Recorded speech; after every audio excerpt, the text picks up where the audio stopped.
Bonjour à tous, Ludovic Leclerc pour budgetinvestor.be. Alors, cette petite mise à jour pour la première semaine donc du mois de janvier, voir un peu comment évoluent les indices, parce qu'on peut lire un peu tout et n'importe quoi sur divers forums, vraiment plein de choses qui se passent, entre le bras de fer entre Trump et la Fed, le bras de fer entre Trump et les Chinois, les interventions également de la banque japonaise, enfin, vraiment plein de choses qui essayent de rendre un peu d'espoir aux investisseurs, parce que vous savez que l'année 2018 a été assez mauvaise sur les indices, et là, soudainement, ben voilà, tout va bien. Les taux de chômage sont au plus bas dans de nombreux pays, donc on est tous très contents. Donc moi, ce que je vous dis, c'est que simplement, on va faire l'analyse technique de tout ça, et on aura vraiment, s'il y a lieu de déjà être content de ce qu'on a vu. N'oubliez pas, ici, le site budgetinvestor.be, on va parler de la technique des impulsions, bien sûr, c'est la technique que j'utilise. N'oubliez pas qu'il y a également le forum, pour ceux qui ont suivi le coaching, avec toutes les valeurs qui sont en suivi. Et pour ceux qui ne sont pas dans le forum et qui ne sont pas dans le coaching, eh bien, regardez ici, il y a les promos, donc profitez-en, n'hésitez pas à venir nous rendre visite. Alors, qu'est-ce qu'on va faire ensemble? C'est l'analyse technique des indices pour juste arrêter au 4 janvier 2019. Et on va voir ensemble comment ça évolue. Mais tout d'abord, c'est l'avertissement habituel. Le marché comporte des risques et n'est pas adapté à tous les profils de l'investisseur. C'est à vous-même d'évaluer vos propres risques. La vidéo que vous voyez ici, ce ne sont pas des conseils d'achat ou de vente d'actifs. Simplement mon avis technique sur ce que moi j'observe. Moi, ce que je vous conseille simplement, c'est d'utiliser des comptes démo afin d'établir et tester vos stratégies. Si vous n'avez pas de stratégie, eh bien moi j'en ai une que j'utilise déjà depuis 2011, qui est l'analyse des tendances et des retournements, avec différents outils dans le graphique et en dehors du graphique. Il y a l'aide de 3 indicateurs, c'est assez simple. Alors on fait 4 séances de théorie minimum, ça ne veut pas dire qu'on en fait 4 et puis basta, je vous laisse tomber. Non, on en fait 4 minimum en fonction de votre niveau, et certains il en faut que 4, d'autres il en faut 6, ça dépend un peu de l'évolution de chacun. Mais en tout cas, ce qu'il y a et qui est très bien avec cette technique, c'est qu'il y a 12 mois de coaching. Donc pendant 12 mois, je fais un suivi avec vous des différents graphiques pour voir un peu comment ça évolue, et vous pouvez retrouver ces différents graphiques sur le forum que je vous ai montré tout à l'heure.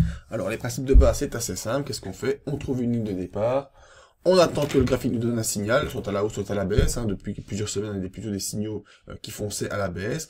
On essaie de confirmer ça par 5 feux verts, et on suit le tout avec un stop loss. Vous savez également l'importance des stop loss, ça c'est super important pour ne pas perdre votre capital, ou alors rester avec des lignes qui sont à moins 30, moins 50, moins 50% pendant des années, en espérant qu'un jour elles puissent revenir dans le positif. Donc très important, les stop loss. Voyons un peu nos graphiques.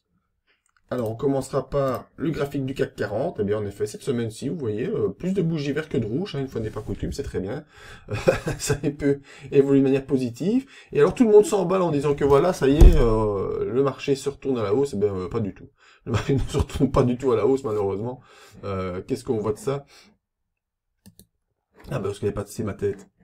J'ai perdu la tête. Voilà, j'ai retrouvé la tête, y a pas de souci.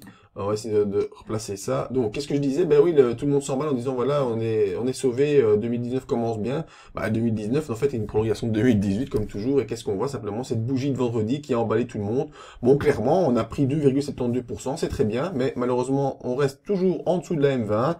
On reste dans cette grande fourchette de Andrews baissière qui nous tient déjà depuis ici, mois d'août, mois de juillet, août. Donc vraiment, il s'est entamé à partir du mois de septembre. Grosse accélération au mois d'octobre, où là j'avais dit que ça allait faire très mal. Ben, on voit jusqu'où on est arrivé pour l'instant. Et là, on fait un petit rebond en fait. C'est juste un rebond. Et la meilleure preuve que ce n'est qu'un rebond, c'est qu'on regarde le MACD. Le MACD, il est toujours en dessous de 0. Donc même si le MACD devient positif, il est en dessous de 0. Donc ce n'est qu'un rebond dans une phase baissière. Et je vois pas vraiment quelles sont les nouvelles qui peuvent permettre de dire que la phase haussière revient. Pour l'instant, on n'y est pas. On n'y est pas encore, on a vraiment des grosses barrières à franchir, notamment cette ligne mauve. Excusez-moi, je vais éternuer, je pense. Donc ça passe, ça passe un peu. Cette ligne mauve qui est la ligne de tendance baissière mensuelle, que vous connaissez déjà tous et toutes très bien, si vous suivez les vidéos depuis déjà un bon nombre de mois et d'années.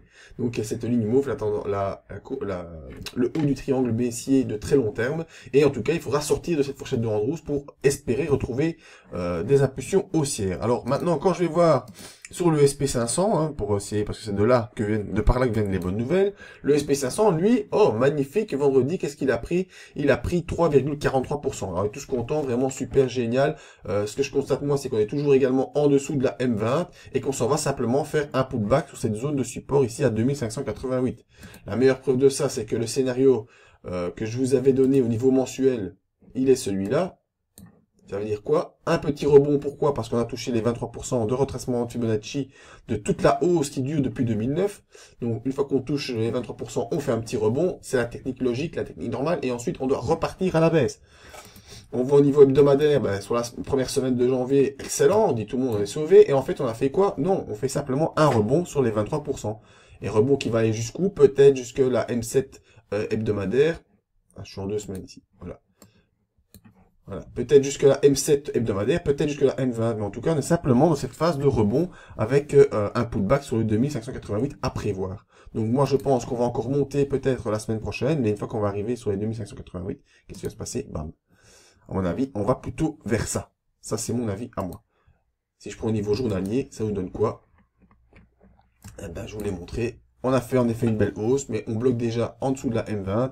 Au niveau des indicateurs, mon MACD, certes, croise à la hausse, mais il est toujours bien loin en dessous de zéro. Donc, bonne preuve qu'on est simplement dans un pullback. Donc, moi, je dis méfiance. Deux solutions s'offrent à vous, hein, comme d'habitude. Ça, je vous l'ai déjà dit, je vous répète. Et c'est ce qu'on essaie de faire dans le coaching.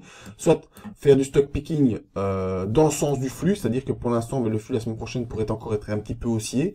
Donc, faire du stock picking dans le sens du flux.